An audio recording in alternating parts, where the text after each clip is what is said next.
কৃষ্ণনগর রাজ্যের সকলেই একসাথে মিলেমিশে বাস করত। কৃষ্ণনগর রাজ্য ছিল দেখতে খুবই সুন্দর। চারপাশে পাখিরা মনে সুখে গান গাইত আর ফুলেরা সুবাস দিত। সেই রাজ্যের রাজা ছিল খুবই দয়ালু। রাজ্যের প্রতিটি প্রজার যেন কোনো কষ্ট না হয় সেদিকে সে অত্যন্ত খেয়াল রাখত। এইভাবেই সুখে শান্তিতে রাজ্যের সকলের দিন কাটছিল। রাজ্যের পাশেই ছিল এক বিশাল বন।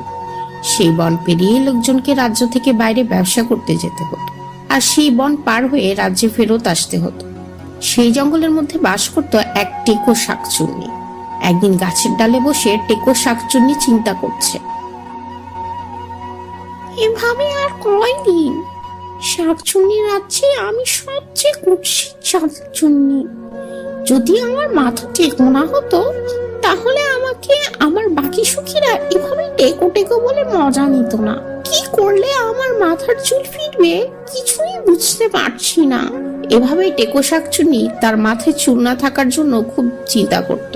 একদিন টেকো শাকচুন্নি চিন্তা করে সেই রাজ্যের সবচেয়ে বড় জাদুকরের কাছে যাবে, যেন সে তার মাথার চুল আবার ফেরত পায় এবং সে শাকচুন্নি সমাজে একটা ভালো মর্যাদা পায়। এজন্য টেকো শাকচুন্নি সেই জাদুকরের কাছে যায়। জাদুকর টেকো শাকচুন্নিকে দেখে বলে, তা কি মনে করে আমার গুহাতে এলে টেকো শাকচুন্নি? দেখো, আমি খুব ভালো করেই জানি এই রাজ্যের সবচেয়ে বেশি ভালো জাদু তুমিই জানো। তুমি আমাকে বলো, আমি কি করলে আমার মাথার এই টাকটা ঢেকে যাবে? আমি আবার চুল ফিরে পেতে চাই। টেকো শাকচুন্নির এমন কথা শুনে জাদুকর হাসতে থাকে। সে কি গো, তুমি মরে ভূত হয়ে গেছো? এখন তোমার মাথার চুল থাকুক আর না থাকুক তাতে কি আসে যায়? কি বলছো তুমি? আমাদেরও একটা সমাজ আছে, সবাই আমাকে টেকো বলে ডাকে। আমার একদমই ভালো লাগে না। তুমি বলো, তুমি যদি আমাকে সাহায্য করো আমি তোমাকে অনেকগুলো স্বর্ণমুদ্রা দিতে পারবো। তুমি তো জানো আমার কাছে স্বর্ণমুদ্রার কোনো অভাব নেই। জাদুকর শুনে এই কথা খুব খুশি হয়। ঠিক আছে, চিন্তা করো না, আমি আজ রাতে বিভিন্ন ধরনের জাদু করে দেখব কিভাবে তোমার এই টেকো মাথা ঠিক করা যায়। অন্যদিকে রাজ্য রাজামশাই এবং রানী খুবই খুশি ছিলেন, কারণ তাদের প্রাসাদে সদ্য একটা ছোট্ট রাজকুমারীর জন্ম হয়েছিল। দেখেছো, আমাদের রাজকুমারী দেখতে কি সুন্দর, তার চুলগুলো ভারী সুন্দর, সোনালী রঙের হয়েছে। তুমি আমাদের রাজ্যের সকল মনীষীদের এবং পরিরাজ্যের সকল পরীদের দাওয়াত করো। আমি চাই আমার মেয়ের জন্ম উপলক্ষে একটা বড় আয়োজন করতে।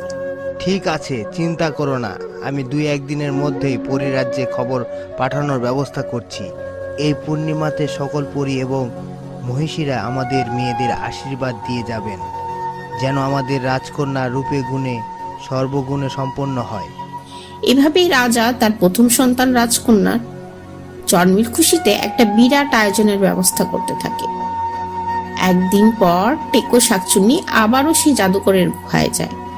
জাদুকর শাকচুন্নিকে দেখে বলে, আমি সারা রাত ধরে অনেক চিন্তা ভাবনা করে অনেক জাদু করেছি, কিন্তু কোনো জাদুতেই তোমার চুল ফেরানো সম্ভব নয়, কারণ তুমি জীবিত মানুষ নও, তুমি একজন টেকো শাকচুন্নি।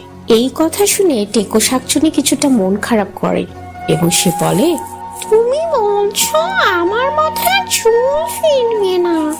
তাহলে তুমি কিসের জাদুকর হলে? তবে এখন একটা উপায় আছে। আমাদের রাজ্যে যে রাজকুমারী আছে সে হচ্ছে খুবই ক্ষমতা সম্পন্ন একজন মেয়ে। তুমি যদি তার মাথার চুল নিয়ে তোমার মাথায় লাগাতে পারো তাহলেই তোমার চুল ফিরে আসবে। এই কথা শুনে টেকো শাকচুন্নি খুব খুশি হয়। এই তো খুব ভালো কথা, আমি এক্ষুনি গিয়ে রাজকন্যার মাথা থেকে সব চুল নিয়ে নিচ্ছি। না, এখন তুমি রাজকন্যার মাথার চুল নিয়ে এলে কোনো লাভই হবে না। তুমি অপেক্ষা করো, এই পূর্ণিমার রাতে সকল জাদুকর ও সকল মহিষী পরী আসবে রাজকন্যাকে আশীর্বাদ করতে। তাকে আশীর্বাদ করার পর তার চুল আরো শক্তিশালী হয়ে যাবে, আর সেই চুল শক্তিশালী লাভ করবে। এরপর তুমি যদি তার চুল নিয়ে আসতে পারো তাহলে তুমি সব সময়ের জন্য তোমার চুল পেয়ে যাবে। এই কথা শুনে টেকো শাকচুন্নি বলে, ঠিক আছে, তোমার কথা আমার ভালো লেগেছে। আমি চিন্তা করছি এই পূর্ণিমা পর্যন্ত অপেক্ষা করব। পূর্ণিমার পর আমাকে আর কেউ টেকো বলে ডাকতে পারবে না। আমি অবশ্যই রাজকন্যা সব চুল নিয়ে নিব আর আমার নিজের মাথায় লাগিয়ে নেব। এভাবেই টেকো সবসময় খুশি হয়ে সেই পূর্ণিমা রাতের আসার অপেক্ষা করতে থাকে। অবশেষে সেই পূর্ণিমা রাত চলে আসে।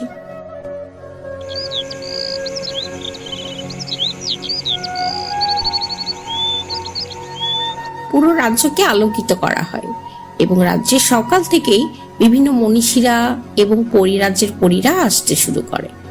রাজা এবং রানী মহা খুশি তাদের মেয়েদের এই জন্মের উৎসব নিয়ে। রাজামশাই, আপনি আমার কথা রেখেছেন। আমি যেভাবে বলেছিলাম ঠিক সেভাবে আমার মেয়ের জন্মের উৎসব উদযাপন হচ্ছে। আমি খুবই খুশি। এখন পরীরা আমার মেয়েকে কি উপহার দিবে আমি সেই অপেক্ষায় আছি।